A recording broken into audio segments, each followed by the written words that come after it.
Selamat malam, Bapak dan Ibu dosen yang saya hormati. Hari ini saya Nathaniel Felix akan mempresentasikan hasil penelitian yang telah saya lakukan yang berjudul Implementasi Knife Bias pada Text Mining untuk Analisis Sentimen Pariwisata. Kemudian kita masuk ke latar belakang. Sektor pariwisata merupakan sektor alternatif yang mendukung perekonomian Indonesia. Pada tahun 2020, kontribusi sektor pariwisata terhadap PDB adalah sekitar 4,05%, yang mana jumlah ini mengalami penurunan yang cukup signifikan dibandingkan tahun sebelumnya, yaitu sekitar 4,7% pada tahun 2019. Penyebabnya adalah sektor pariwisata di Indonesia memiliki beberapa masalah, yaitu komunikasi dan publikasi yang masih kurang. Nah, dalam konteks pemasaran destinasi pariwisata dibutuhkan untuk menganalisis kebutuhan pengunjung untuk berkunjung ke destinasi wisata tersebut. Maka dari itu dibutuhkan tanggapan dari pengunjung wisata yang sangat membantu perkembangan atau promosi tempat wisata tersebut. Nah, salah satu media untuk mendapatkan respon dari pengunjung tersebut ialah dengan menggunakan platform Twitter. Kemudian, dikarenakan banyaknya data yang akan dianalisis untuk menentukan respon pengunjung, karena sangat memakan waktu, analisis secara manual tanpa bantuan teknik analisis data ini sangat menyita waktu dan kurang efisien. Maka dibutuhkan teknik analisis data secara otomatis untuk mengatasi masalah tersebut. Kita masuk ke tujuan penelitian. Dengan menerapkan algoritma Knife Bias pada text mining diharapkan untuk mencari rekomendasi tempat wisata yang cepat dan akurat. Yang kedua adalah mempermudah pengguna untuk mencari destinasi wisata sehingga tidak menghabiskan waktu. Yang ketiga adalah mengklasifikasikan tweets berdasarkan 3 kategori, yaitu sentimen positif, negatif, netral. Jadi tweets ini diklasifikasikan berdasarkan sentimen, apakah masuk ke sentimen positif, negatif, ataupun netral berdasarkan tweet tersebut. Kemudian ada manfaat penelitian. Yang pertama adalah algoritma Knife Bias ini dapat untuk menentukan rekomendasi destinasi wisata dengan akurasi yang tinggi dan dapat diklasifikasikan dengan cepat. Dengan algoritma Knife Bias ini kita tidak perlu mengklasifikasikan secara manual sehingga dapat mempunyai akurasi yang tinggi. Kemudian hasil dari tweet tersebut akan ditampilkan menggunakan grafik sehingga dapat mempermudah untuk menarik kesimpulan terhadap penilaian objek wisata tersebut. Yang ketiga itu untuk memberikan efisiensi waktu, di mana pengunjung tidak memiliki waktu untuk melakukan riset tersendiri terhadap destinasi wisata tersebut. Jadi manfaatnya ini untuk pengunjung, terutama pengunjung tidak perlu melakukan klasifikasi secara manual atau melakukan pencarian sendiri terhadap tweets atau ulasan-ulasan di internet. Jadi untuk menghemat waktu pengguna, terutama pengunjung yang mencari destinasi wisata tersebut. kita masuk ruang lingkup penelitian. Karena data yang digunakan itu didapat dari Twitter API yang diambil berdasarkan 5 hashtag kata kunci untuk sebagai data penelitian ini. Yang pertama itu ada Candi Prambanan, Malioboro, Keraton Yogyakarta, dan Borobudur, serta Tugu Yogyakarta.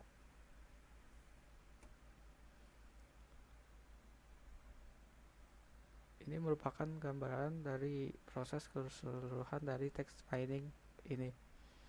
Yang pertama ada proses gathering atau proses pengambilan atau pengumpulan data. Tekniknya ini memakai crawling, yaitu mengambil dari langsung sumber datanya. Data tersebut berupa tweets yang berupa teks dari retweet atau tweet tersebut. Yang kedua, kita masuk ke tahap persiapan data. Persiapan data ini, data disiapkan untuk dilakukan sebelum dilakukan pengklasifikasian. Data dibersihkan, mulai dari data cleaning, yaitu data dibersihkan, data stemming, yaitu mengubah menjadi kata dasar, tokenization, yaitu proses untuk memisahkan kata satu persatu sehingga dapat diolah oleh sistem. TF ini dilakukan pembobotan kata yang sudah dipisahkan tersebut. Metode yang kita pakai adalah metode data mining, yaitu klasifikasi. Klasifikasi ini datanya berupa atribut, yaitu berupa numerik atau nominal, kemudian diklasifikasikan outputnya menjadi nominal. Kemudian kita masuk ke pengetahuan, yaitu memahami model yang sesuai dengan sistem tersebut. Model yang dipakai adalah model klasifikasi algoritma naive Bayes. Kemudian kita masuk, setelah di model tersebut diklasifikasikan menggunakan algoritma naive Bayes, diukur evaluasi atau kinerja dari model tersebut menggunakan confusion matrix dan cross validation yang menghasilkan akurasi, presisi, recall, dan F1 score. Kerangka pemikiran. Tahap pertama yaitu mulai dari data yang belum dilakukan pemrosesan, kemudian membuat aplikasi agar dapat mengklasifikasikan sentimen tadi, yang datanya diambil dari API berupa tweets, kemudian dianalisis sentimennya menggunakan metode naive Bayes classifier yang menghasilkan output sentimen positif, negatif, dan netral. Lalu perancangan sistem dimulai dari proses pengumpulan data melalui API berupa tweets, kemudian dilakukan text processing untuk mempersiapkan data sebelum dilabelkan, yang kemudian di store datanya ke MySQL. Kemudian tweet tersebut menjadi tweet bersih yang telah memiliki label, kemudian diklasifikasikan menggunakan metode naive Bayes classifier sehingga menghasilkan label positif, negatif, dan netral sentimennya. Kemudian kesimpulan ditampilkan berupa hasil dengan presentase dalam bentuk grafik. Kemudian ada data understanding, tahap pemahaman terhadap data. Yang pertama itu data preparation. Data preparation ini adalah ketika data tersebut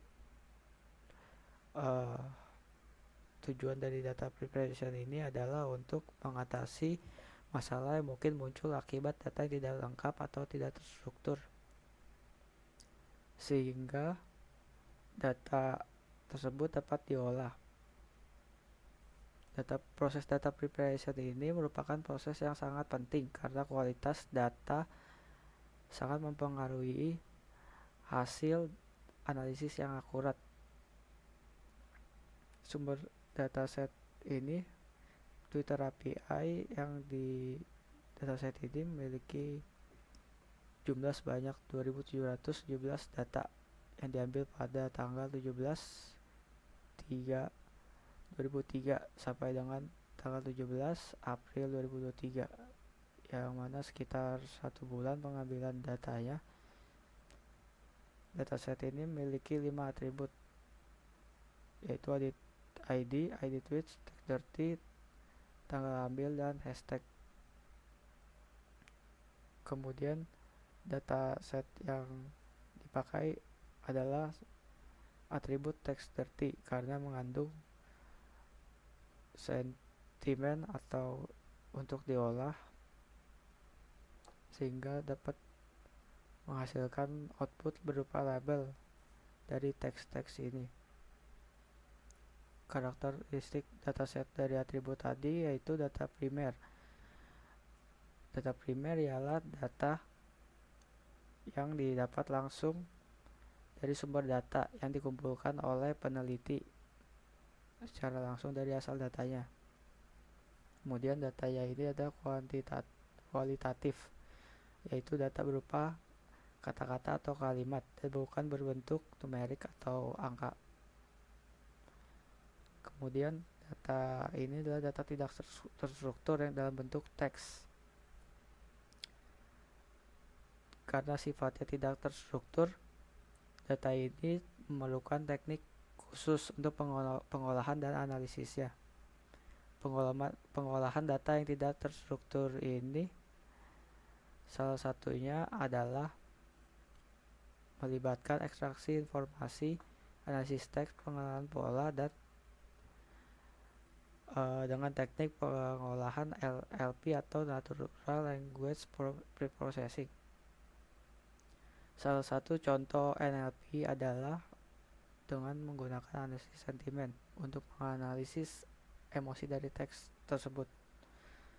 Jadi atribut teks ini teksnya dilakukan analisis sentimen untuk menghasilkan output berupa label sentimen positif, negatif, dan netral. Ya, kemudian data ini tidak memiliki data nol atau kosong datanya atau missing. Kemudian kita masuk ke tahap preprocessing. Tahap preprocessing ini digunakan untuk mempersiapkan data sebelum diolah sehingga menghasilkan output label. Yang pertama, data yang merupakan data kotor, di mana ini merupakan tahap awal di mana data yang baru diambil dari API yang belum dilakukan pemrosesan apapun. Kemudian ada tahap kedua. Tahap kedua ini dilakukan penghilangan simbol-simbol atau karakter, misalnya retweet, add, tanda-tanda baca, bisa tanda titik, tanda titik 2, dan lain-lain. Yang kedua itu proses dan namanya scaffolding. Scaffolding ini digunakan untuk merubah huruf besar menjadi huruf kecil, misalnya kata terima kasih dengan huruf kapital dan terima kasih dengan huruf kecil ini. Kenapa harus dilakukan scaffolding? Karena sistem akan mendeteksi menjadi dua kata, yaitu terima kasih dalam huruf besar dan terima kasih dalam huruf kecil, sehingga tidak efisien karena memiliki arti yang sama antar katanya. Kemudian proses selanjutnya adalah menghilangkan stop word. Seperti yang dilihat, contoh stop word ini adalah contoh kata sebagai kata penghubung yang tidak memiliki arti, misalnya telah, sebagai, dan dalam. di kolom text line ini telah dihilangkan kata-kata penghubung tadi yang tidak memiliki makna atau arti. Kemudian yang ketiga, tahap ini adalah tahap untuk mengubah tweet menjadi kata dasar. Misalnya, meliburkan jadi libur. Atribut me dan kan dihilangkan. Jadi kata dasar yaitu libur. Ini juga perayaan menjadi raya. Jadi setelah text timing ini karena dilakukan proses pembobotan atau tokenizing untuk memisahkan kata-kata. Kemudian setelah proses tadi dilakukan juga pelabelan menggunakan list kata-kata positif negatif dari GitHub ini, dari link tersebut yang telah diklasifikasikan sebelumnya oleh peneliti sebelumnya. Ini kita masuk ke contoh. Misalnya kata hari ini adalah hari yang mengerikan, saya merasa sangat sedih dan kecewa. Dalam kata ini terdapat 0 kata positif dan 2 kata negatif, yaitu mengerikan dan sedih. Kata mengerikan dan sedih terdapat dalam list kata-kata negatif pada kata-kata yang sudah didefinisikan sebelumnya. Kemudian untuk menghitung skornya kita akan mengurangi positif count dan negatif count, yaitu jumlah kata positif dikurang jumlah kata negatif. Kalau jumlah kata positifnya 0 dikurang jumlah kata negatif menjadi min 2. Sentimennya menjadi negatif karena min 2, maka hasilnya menjadi negatif karena jika kurang dari 0 skor akan diklasifikasikan menjadi negatif.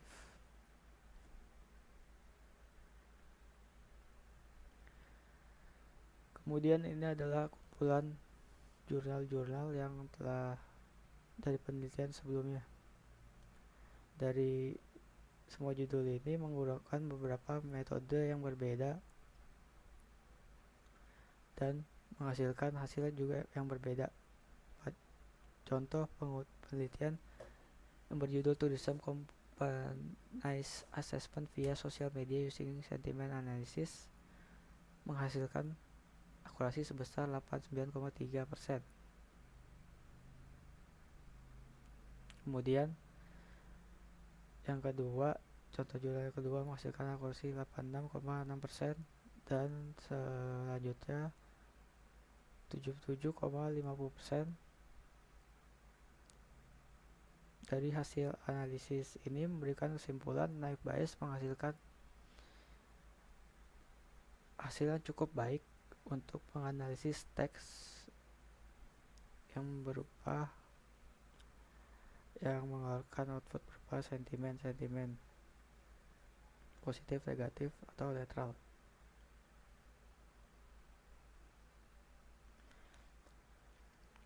Kita masuk ke metode penelitian. Metode penelitiannya ini adalah menggunakan algoritma naive Bayes yang menggunakan data training sebanyak 6 dokumen. Ada positif, 2 label positif, 2 label negatif, dan netral.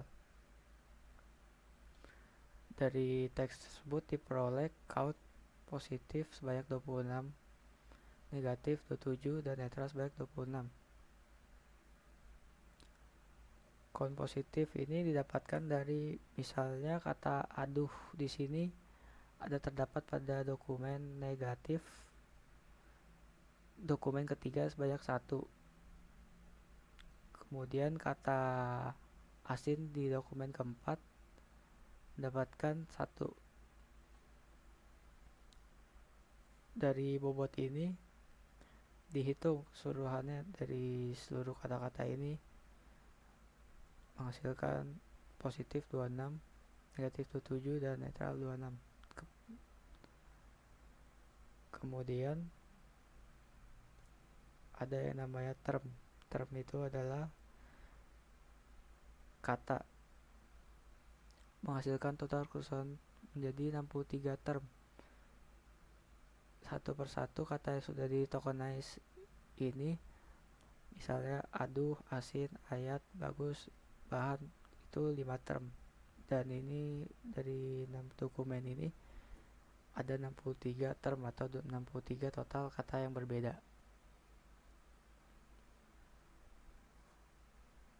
Kemudian rumus conditional probability yaitu count VC plus 1 dibagi count plus V. Kita masuk ke perhitungan probabilitas kata dari aduh. Aduh dalam dokumen positif menghasilkan 0,1124 probabilitasnya, dimana 0 hasil ini dapat dari perhitungan rumus tadi. Count VC ini adalah di dalam kata aduh positif ini adalah 0. 0 ini dapat dari karena di dalam dokumen positif pada dokumen 1 dan dokumen 2 tidak memiliki bobot kata aduh, maka 0 ditambah 1 karena dari rumusnya 1 dibagi count positifnya ada 26, total bobot kata positif dalam dokumen ini ada 26 ditambah 63 term, yaitu total kata, yaitu V. Dari 3 probabilitas, hasil probabilitas ini diambil yang paling tinggi karena algoritma Naive Bayes itu adalah algoritma pengklasifikasian dengan melihat probabilitas yang paling tinggi.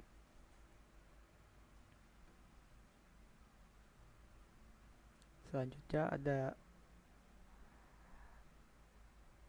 rumus Naive Bayes yaitu PC dikali Pi P WC, yaitu dimana PC itu adalah peluang awal munculnya kategori C. Misalnya positif ada dua dokumen dibagi total keseluruhan dokumen yaitu 6 di dalam data training tadi, menghasilkan 0,33. Kemudian ada sig P WC yaitu merupakan perkalian dari total conditional probability kata-kata dalam dokumen tersebut.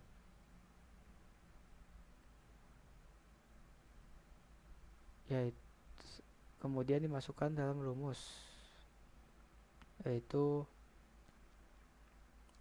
peluang positif yaitu sebesar 0,33 dikali 0,24, 0,49 dan seterusnya, yaitu ini merupakan conditional probability dari kata-kata di atas, yaitu candi, borobudur, bagus, dan bersih. Dihitung conditional probability-nya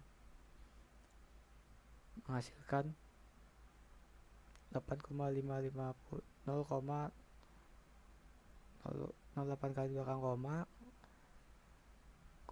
0,8 500 yang mana ini merupakan probabilitas tertinggi dibandingkan probabilitas kelas lainnya. Maka contoh dokumen ini menghasilkan output label positif sentimennya. Kemudian evaluasi ini menggunakan confusion matrix. Bisa dilihat di sini confusion matrix ini menggambarkan total prediksi aktual dan prediksi sebenarnya. Aktual itu prediksi sebenarnya dan prediksi hasil dari model tersebut,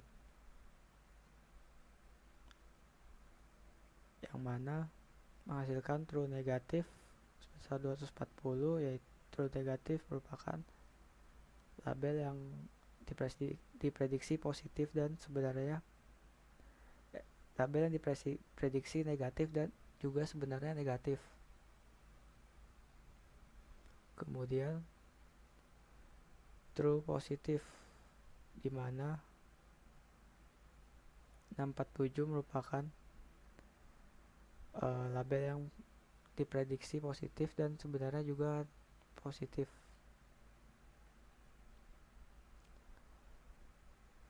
Total dari kemudian evaluasi ini menghasilkan akurasi sebesar 87,15% yang didapat dari true positif ditambah true negatif dibagi jumlah keseluruhan dari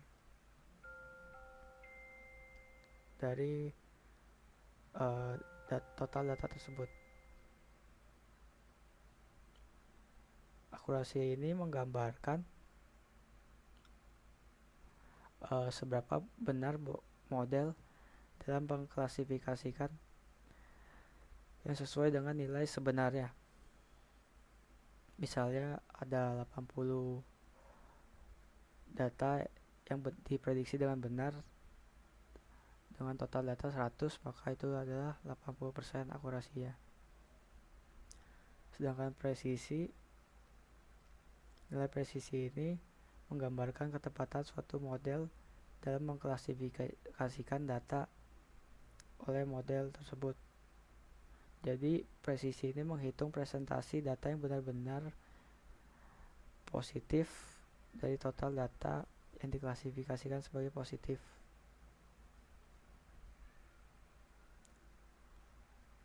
Kemudian ada recall.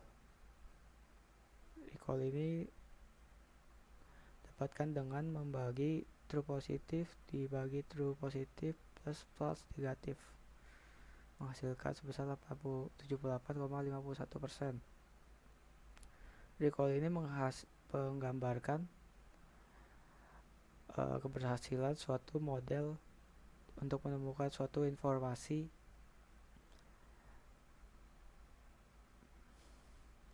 Jadi recall ini mengukur seberapa baik model dalam mengidentifikasi jumlah keseluruhan label negatif, positif, dan netral.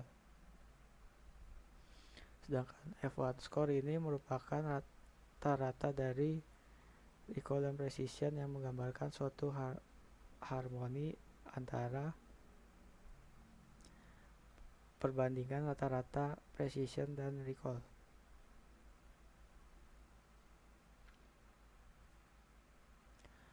Yang selanjutnya ada evaluasi dengan metode k-fold cross validation, di mana k-fold cross validation ini membagi menjadi 10 iterasi yang dibagi menjadi 10 subset berbeda. Datanya jadi dibagi menjadi 10 bagian. Jadi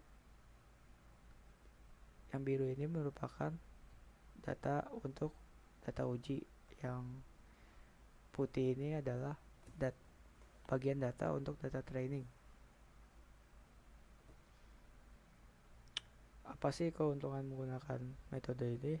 Yang pertama itu mengoptimalkan penggunaan data, di mana validasi cross validation ini memungkinkan Anda menggunakan sebagian besar data latihan dan evaluasi menjadi 10 subset yang berbeda, sehingga menghasilkan estimasi evaluasi yang lebih stabil. Yang kedua ada mendeteksi overfitting, di mana suatu model dapat memiliki performa yang baik dan subset tertentu juga tidak baik. Misalnya iterasi pertama menghasilkan sebesar 60%. Iterasi kedua menghasilkan 100% akurasinya, yang mana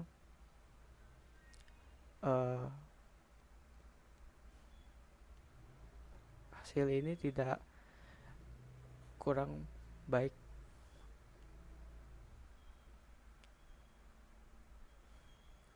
dan tidak menggambarkan model secara keseluruhan.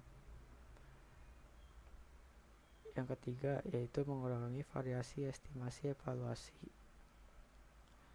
Maksudnya di sini adalah misalnya terdapat banyak hasil evaluasi yang tidak stabil seperti tadi, misalnya iterasi ke-1 60%, iterasi kedua 80%, iterasi ketiga 100%, di mana satu subset itu akurasinya anjlok, ada yang bagus.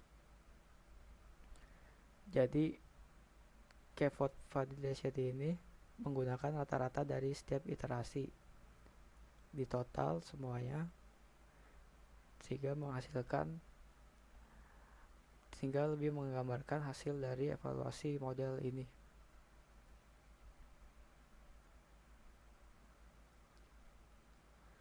Ini merupakan tabel hasil evaluasi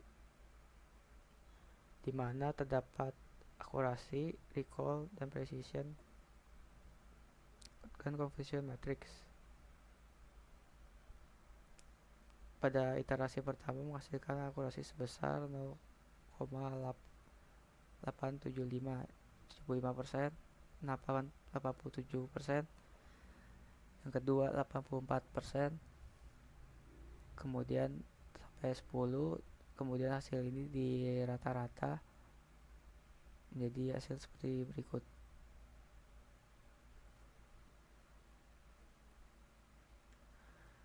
Kemudian ini merupakan tabel perbandingan antara hasil evaluasi menggunakan metode manual yang dihitung secara manual menggunakan rumus seperti tadi. Kemudian ini K-fold validation. Hasil yang dihasilkan antara perhitungan manual dan K-fold validation ini berbeda karena metode cross validation ini menggunakan pendekatan dan tujuan yang berbeda dalam mengevaluasi kinerja keseluruhan model. Pada perhitungan manual menggunakan satu dataset yang tidak berubah komposisinya, sedangkan yang 10 K-fold validation ini menggunakan pengujian secara berulang dan kemudian membagi dataset berdasarkan K, yaitu K-nya 10 jadi 10 bagian. Kemudian dihitung nilai rata-rata dari 10 iterasi tersebut yang menghasilkan hasil sebagai berikut.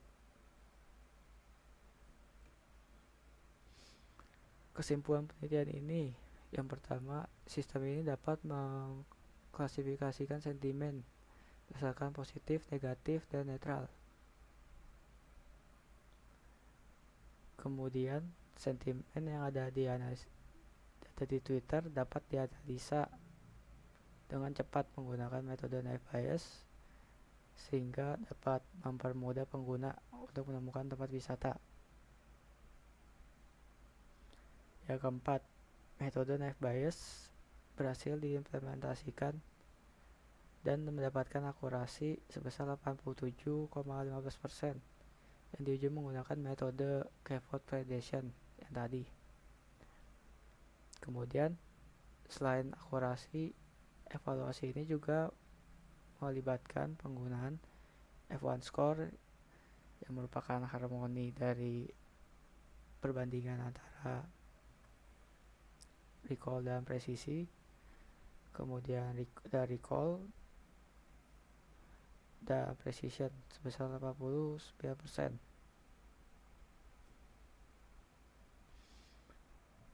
Saran penelitian untuk meningkatkan nilai akurasi, F1 for precision dan recall yang telah dilakukan dengan model naive Bayes ini diperlukan list kata-kata negatif, positif perlu ditambahkan pada data training yang digunakan,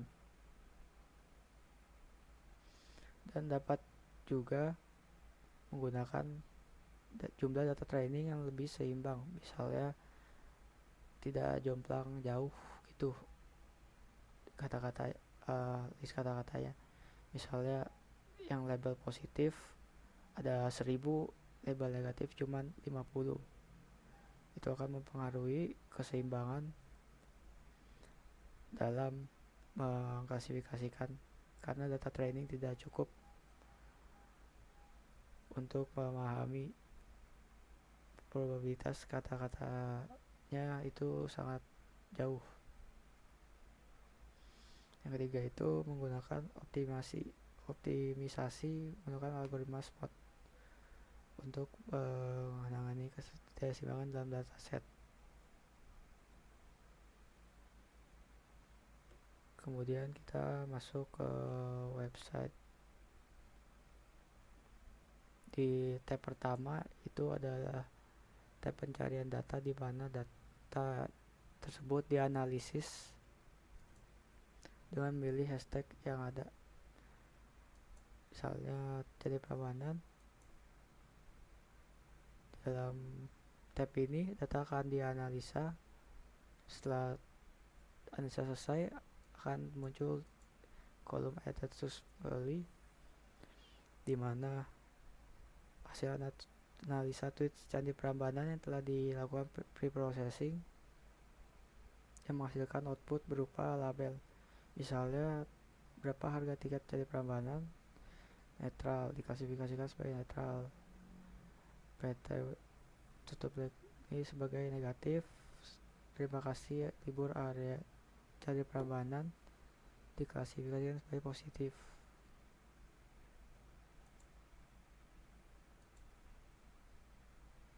Kemudian ini untuk memilih hashtag berdasarkan hashtag. Kemudian di tab dashboard ini adalah tab untuk melihat total hasil klasifikasi yang dilakukan tadi, dimana dalam chart ini menggambarkan keseluruhan hasil klasifikasi. Misalnya di pie chart ini label positif terhadap Candi Prambanan yang diklasifikasikan positif itu ada sekitar 49,1%, negatif 9,7%, dan netral 41,1%. Jumlah tweet yang diklasifikasikan itu 759 dari total dari hashtag tersebut. Ada juga bar chart untuk melihat count positif, negatif, dan netral, yang mana hasil kesimpulan dari klasifikasi hashtag Candi Prambanan ini positif itu lebih banyak dibandingkan label lainnya, yaitu negatif dan netral. Dari label ini dapatkan kesimpulan respon positif lebih banyak dibandingkan label lainnya, sehingga dapat mempermudah untuk menarik kesimpulan dari